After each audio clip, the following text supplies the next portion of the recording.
Hello dear student, this is my third and the last video of this chapter. Okay, let's get started with this topic, absorption in the small intestine. मतलब कि small intestine absorb करने के बाद क्या करता है?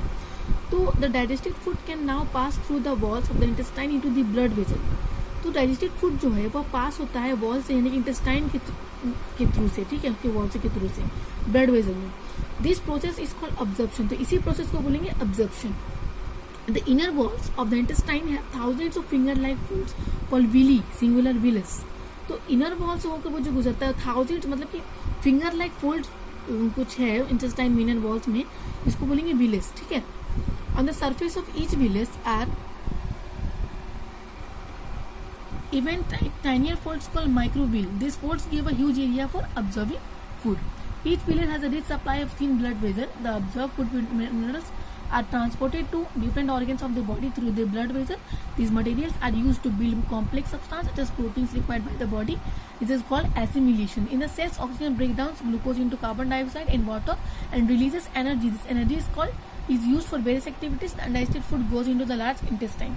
क्या होता है ना कि वो जो ईच मतलब एक वायरस जो है rich supply of thin blood cells में, जिसमें कि ऑब्जर्व करता है फूड को मटेरियल्स में और ट्रांसपोर्ट करता है हमारे बॉडी के अलग अलग ऑर्गन्स में. तो ये मटेरियल जो यूज़ करते हैं इन कॉम्प्लेक्स को, जिसके प्रोटीन को जो हमारी बॉडी में रिक्वायरमेंट्स हैं, उसके बाद उसी को एसिमिलेशन बोलते हैं. तो सेल्स में क्या होता है कि ऑक्सीजन जो है वो ब्रेक डाउन करता है ग्लूकोज को कार्बन डाइऑक्साइड में, वाटर में, और रिलीज करता है एनर्जी, और इसी एनर्जी को अलग अलग एक्टिविटी के लिए यूज़ किया जाता है. उसके बाद जो अनडाइजेस्टेड फूड होता है ना, वो लार्ज इंटेस्टाइन में चला जाता है. अब लार्ज इंटेस्टाइन में जाने के बाद क्या होता है कि the large intestine is wider than the small intestine, but it is smaller than the small intestine, about 1.5 metre long. The walls of the large intestine absorb water from the undigested food. The remaining waste pass into the rectum and remain there as semi-solid feces. The facial part is passed out through the anus from time to time. This is called egestion. तो large intestine जो है ना वो ज़्यादा चौड़ा है small intestine, लेकिन ये उससे लंबा नहीं है. ये 1.5 मीटर था और स्मॉल इंटेस्टाइन कितना था, 7.5 मीटर. तो ये जो इसका जो लार्ज इंटेस्टाइन का वॉल है वो क्या करता है कि अनडाइजेस्टेड फूड को उसका जो वाटर होता है उसको ऑब्जर्व कर लेता है. उसके बाद वो रेक्टम के थ्रू क्या करता है, पास करता है सेमी सॉलिड फेसेस को. उसके बाद वो जो फैकल मैटर होता है वो पास होता है एनस के थ्रू टाइम टू टाइम, उसी को इजेशन बोलते हैं. अब है कि डाइजेशन कैसे होता है ग्रास ईटिंग एनिमल्स में. ओके, तो grass eating animals are also called ruminants. Okay, digestion in ruminants or grass-eating animals is different from that of the human beings. They have a different kind of digestive system which can digest grass that contains a high amount of cellulose. Human beings cannot digest cellulose. The ruminants have a stomach with 4 chambers. ठीक है, rumen, reticulum, omasum and abomasum.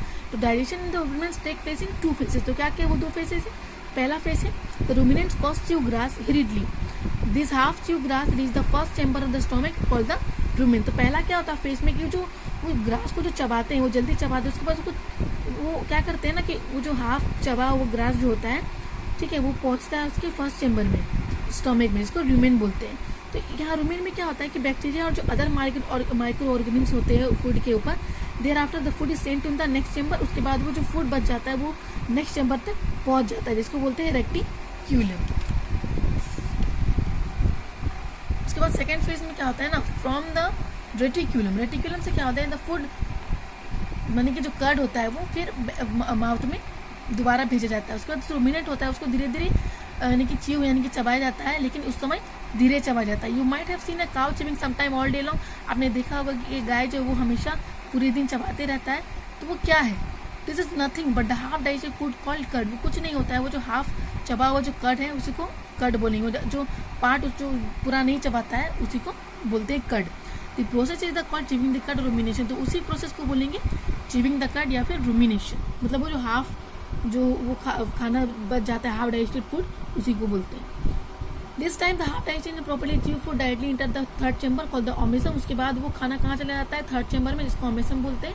वहाँ पर क्या होता है कि here the food is further broken down. फिर वहाँ पे भी उसको खाने को तोड़ा जाता है.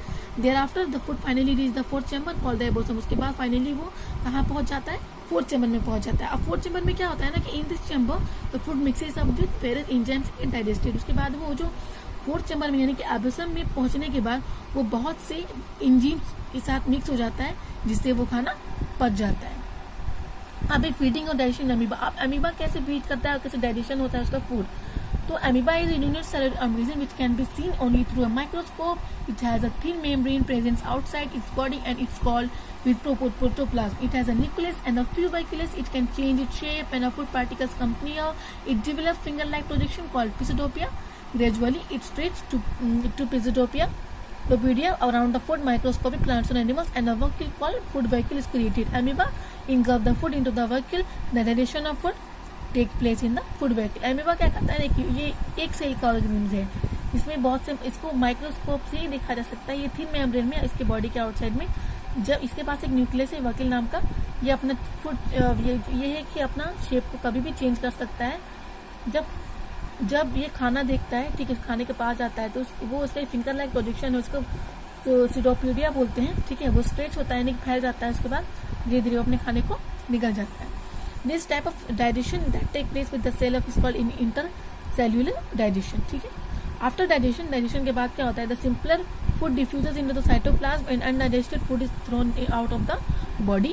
The absorbed food is used for the growth, maintenance and multiplication. उसके बाद वो digestion क्या हुआ, जो food होता है वो धीरे धीरे इसको बोलेंगे इंट्रासेल्यूलर डाइजेशन. उसके बाद डाइजेशन के बाद क्या होता है कि सिंपलर फूड डिफ्यूज हो जाता है साइटोप्लाज्म में और अनडाइजेस्टेड पार्ट बॉडी के बाहर चले जाते हैं, मतलब थ्रू आउट कर देता है. उसके बाद ये ऑब्जर्व फूड उसकी ग्रोथ और मेंटेनेंस और मल्टीप्लिकेशन के लिए काम आते हैं. ये जो टॉपिक्स को हम लोग इस चैप्टर में पढ़ चुके हैं, जैसे कि herbivore, plant eating animal, carnivore, flesh eating animals, omnivore, both plant and flesh eating, ingestion the process of taking food inside the body, digestion the process of which food is dissolve chemically, absorption process by which organisms absorb the nutrition broken down into simpler substance, assimilation, distribution of absorbed nutrients into different body parts, digestion, elimination of undigested food materials, ruminants, animals that feed on grass, plants or which can digest cellulose. Thank you.